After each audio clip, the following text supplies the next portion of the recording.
یہاں ایک ایسی دکان ہے جس میں کوئی دکاندار نہیں ہوتا. اس میں کوئی شخص مال لا کر بھی نہیں رکھتا بلکہ وہ خود بخود آ جاتا ہے. اس دکان کی کوئی حفاظت بھی نہیں کرتا لیکن یہ ہر قسم کی چوری اور ڈاکے سے محفوظ رہتی ہے. یہی نہیں بلکہ اس دکان پر بکنے والی اشیاء جس فیکٹری میں تیار ہوتی ہیں اس میں بھی کوئی کام کرنے والا نہیں ہے. خود ہی ساری مشینیں چل رہی ہیں اور طرح طرح کی چیزیں ان میں سے نکل رہی ہیں. اور تو اور ان مشینوں کی کوئی رکھوالی بھی نہیں کرتا، حتیٰ کہ اس پوری فیکٹری کا کوئی مالک تک نہیں ہے.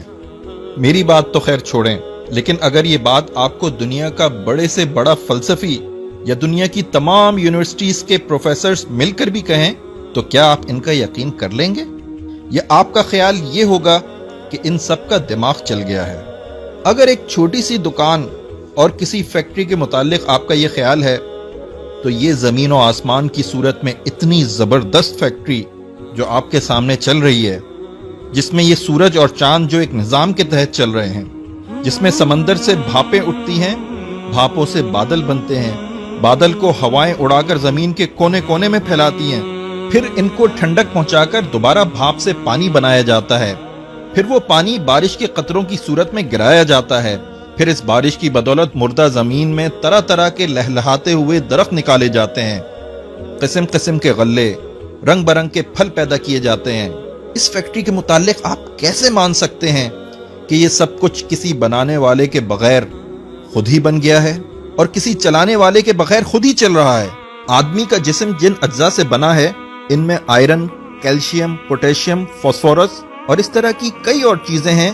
یہ چیزیں جس پروپورشن میں ہمارے جسم میں موجود ہوتی ہیں اتنی ہی مقدار میں ان چیزوں کو جمع کر لیں اور جس طرح جی چاہے انہیں ملا لیں، آدمی کسی ترکیب سے نہ بنے گا. پھر یہ کیسے مانا جا سکتا ہے کہ ان بے جان چیزوں سے مل کر دیکھتا، بولتا، سنتا، چلتا پھرتا انسان بغیر کسی بنانے والے کے بن گیا؟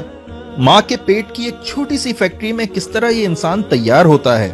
وہاں اسے ماں کے خون سے ہی غذا ملتی ہے، لیکن ماں کی حکمت کا اس میں کوئی دخل نہیں. وہیں اس آئرن، کیلشیم، پوٹیشیم اور فاسفورس وغیرہ کی ایک خاص مقدار جمع ہو کر گوشت کا ایک لوتھڑا بنتی ہے. پھر جہاں آنکھیں بننی چاہیے وہیں آنکھیں بنتی ہیں، جہاں کان بننے چاہیے وہیں کان بنتے ہیں، جہاں دماغ بننا چاہیے وہیں دماغ بنتا ہے، اور جہاں دل بننا چاہیے وہاں دل بنتا ہے. ہڈی اپنی جگہ، گوشت اپنی جگہ، غرض اس فیکٹری میں ایک ایک پرزہ اپنی اپنی جگہ پر ٹھیک بیٹھتا ہے. پھر اس میں جان پڑ جاتی ہے، دیکھنے اور سننے کی طاقت، چکھنے اور سونگنے کی طاقت، بولنے اور لکھنے کی طاقت، سوچنے اور سمجھنے کی طاقت، اور نہ جانے کتنی بے حد و حساب طاقتیں اس میں بھر جاتی ہیں. اس طرح جب انسان مکمل ہو جاتا ہے تو پیٹ کی وہی چھوٹی سی فیکٹری جہاں 9 مہینے تک وہ بن رہا تھا خود اسے باہر دھکیل دیتی ہے. اس فیکٹری سے ایک ہی طریقے پر لاکھوں انسان روز بن کر نکل رہے ہیں، مگر ہر ایک کا نمونہ جدا ہے، شکل اور رنگ جدا، آواز، قوتیں اور قابلیتیں جدا، طبیعتیں اور خیالات جدا، اخلاق اور صفات جدا. یہ ایک ایسا کرشمہ ہے جسے دیکھ کر عقل دنگ رہ جاتی ہے.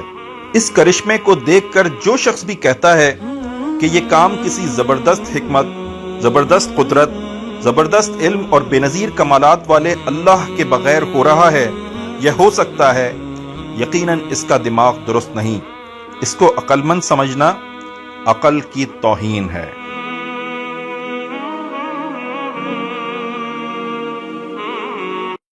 دین کی بات پھیلانا صدقہ جاریہ ہے. ثواب کی نیت سے ویڈیو کو شیئر ضرور کیجیے. جزاک اللہ.